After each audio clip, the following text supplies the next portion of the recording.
You know, as I think about our role in this world as Christians, I think of these two concepts: the fact that we can either be influenced by the world or we can adapt to the world. You see, those two things are very, very different concepts.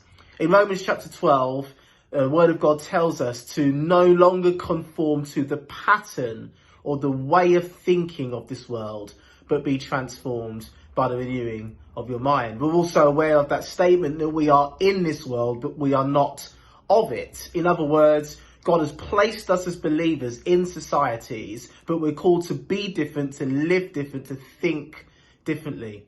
It's a little bit like the example of the current COVID pandemic. You see, to be influenced by that pandemic is for us to start to talk with fear, for us to start to talk with a lack of hope, for us to start to live in a way that believes that this pandemic is going to overtake our lives.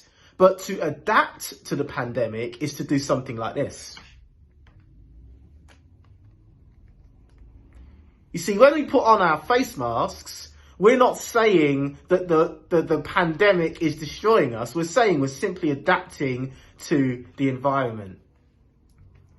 Jesus did that all the time. He spent time with people in their context. He adapted to the people that were around him whilst holding true to his very nature. Paul says something similar in the book of Corinthians. He says, to the weak I became weak to win the weak. To the Jews I became like a Jew, etc., etc. I've become all things to all men, that by all possible means I may save some. So my encouragement to you and to me as believers in this world is that we aren't called to be influenced by the world, but we are called to adapt to our surroundings so that we can be the best possible light that we can be. God bless you.